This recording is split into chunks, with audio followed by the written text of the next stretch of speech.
Hai Business Leaders, ketemu lagi. Saya Coach Yunita dari Action Coach Jakarta. Hari ini saya akan berbagi cara jitu untuk meningkatkan laba di bisnis Anda.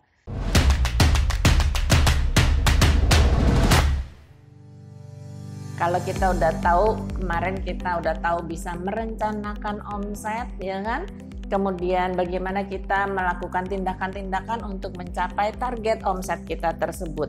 Nah, sekarang yang lebih penting lagi, kita mau memastikan bahwa uang yang kita dapatkan itu ada surplusnya atau ada lebihnya sebagai laba dari bisnis.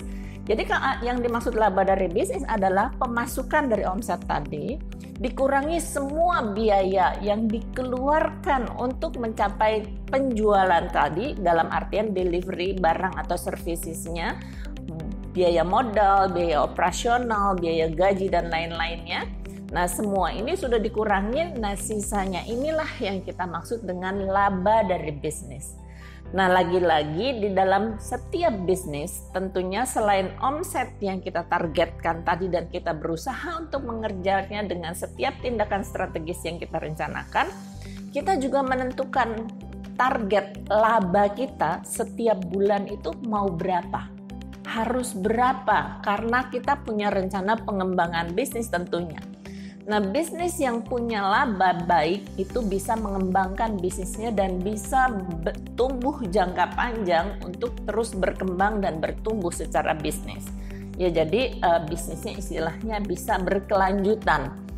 Nah, kalau bisnis yang merugi terus harus menutupi kerugiannya, seberapa lama dan seberapa panjang pemilik bisnis Anda sebagai leaders di bisnis bisa terus-menerus menutupinya. Maka laba ini menjadi sangat penting di bisnis. Jadi kembali sebenarnya ada dua cara untuk mendapatkan laba. Pertama, meningkatkan salesnya tadi, meningkatkan omsetnya. Nah, yang kedua adalah, jadi kita ngejar pemasukan. Yang kedua adalah menahan atau mengurangi biaya atau efisiensi istilahnya di bisnis. Ya, jadi dengan kita melakukan keduanya itu, jadi masukan ditambah banyak, pengeluaran disedikitkan, tentunya sisanya akan jadi lebih banyak. Ya. Nah, hari ini saya akan sharing, tadi kan kemarin kita udah ngomong cara meningkatkan omset, jadi cara masuknya udah tahu. Sekarang hari ini saya mau fokuskan pada meningkatkan laba dengan efisiensi. Apa aja yang bisa diefisiensikan? Lagi-lagi kita bisa melihat ada dua jenis biaya yang bisa diefisiensikan. Yang pertama adalah jenis biaya yang namanya modal untuk dagang. Modal dagang. Modal dagang ini misalnya harga beli produk atau harga membuat produk, ya. Jadi itu namanya modal. Atau biasanya disebut sebagai biaya variabel, karena dia akan bertambah sesuai jumlah yang kita jual. Contoh misalnya kalau kita jualan telur asin, ya kan? Kita beli telur asinnya udah mateng deh, katakan 800 rupiah. Lalu kita mau jual 1.500. Nah, modalnya itu 800. Itu angka modal yang variabel tergantung berapa telur yang kita jual, kan? Kalau kita jual 100, 800 kali 100. Nah, sisanya keuntungannya adalah 700 kali 100 tadi. Kalau kita jualannya 1.500. Nah, sekarang pertanyaannya, ada nggak biaya-biaya lain? Biasanya ada tuh biaya transport kita pergi ke tempat jualan, ya kan? Kalau kita jualannya menggunakan tenaga orang lain, ada biaya gaji orang lain tersebut, ya. Dan biaya-biaya lain. Nah, itu yang namanya biaya yang pasti dikeluarkan terlepas kita jualan atau nggak jualan. Karena orangnya tetap pergi jualan. Kita mau jualan 100 atau jualan 1.000 telur, dia tetap berangkat jualannya, kan? Nah, itu yang namanya biaya tetap. Ya, tetap dikeluarkan berapapun jumlah jualannya. Ya, jadi ada dua biaya.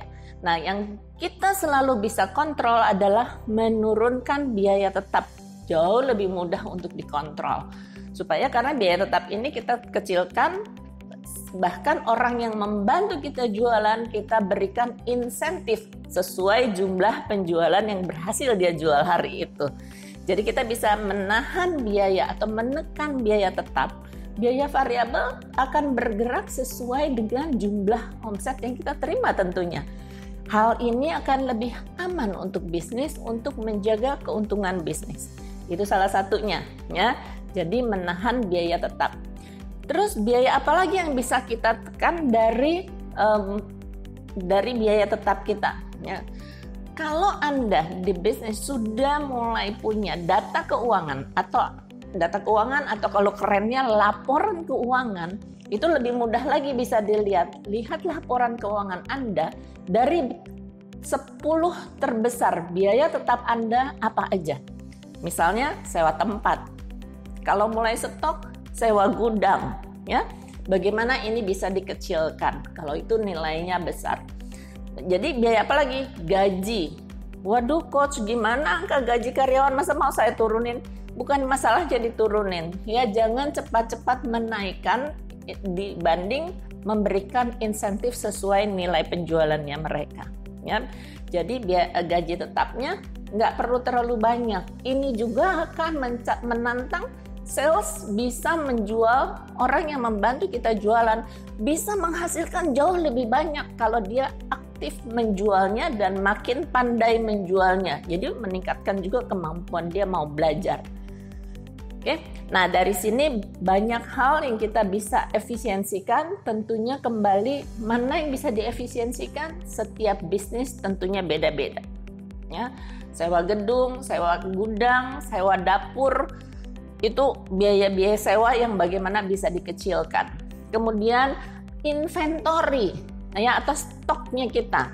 Ya, kalau kita rata-rata jualan telur 1000 butir, kita punya stok 5000 butir, berarti kan terlalu banyak. Kenapa nggak kita stok 1200, 1250, besok tiap hari datang lagi? Ya, daripada kita punya stok kebanyakan, uangnya mati di stok. Ini kalau barangnya mudah dijual. Ada bisnis yang stoknya begitu banyaknya dan makin hari barang itu nilainya makin turun dan sulit untuk dijual. Itu juga salah satunya bagaimana meningkatkan profit dari sana.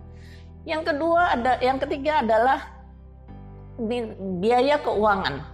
Kalau Anda bisnis pakai modal dari biaya pinjam di bank atau pinjam siapa yang pakai bayar bunga, ya, makin sedikit biaya yang Anda gunakan dari pinjaman, makin sedikit biaya keuangan yang dikeluarkan. Atau makin tepat waktu Anda kolek uang Anda datang, ya, dibanding uang Anda pada saat keluar. Jadi uang keluar sampai uang masuk kita jaga waktunya makin pendek. Jadi biaya keuangan Anda menjadi lebih rendah, terutama kalau Anda pakai uang orang lain yang harus bayar bunga. Itu kata kunci untuk di mana kita meningkatkan laba di area yang kita bisa kontrol. Area yang kita bisa kontrol lainnya adalah menaikkan harga. Kalau memang produk Anda sangat baik di pasar dan bisa keluar dari kompetisi dan orang belanja karena memang quality dan brand Anda hingga Anda naikin angka, selisihnya tentunya akan menjadi laba Anda. Nah, yang berikutnya adalah Anda mengetahui produk mana, kalau Anda punya berbagai produk atau service mana yang memberikan laba terbesar. Jika Anda butuh partner untuk mendiskusikannya, silakan chat di bawah ini. Dan kalau sharing saya hari ini bermanfaat, silakan share dan jangan lupa subscribe. Sampai ketemu lagi, Business Leaders.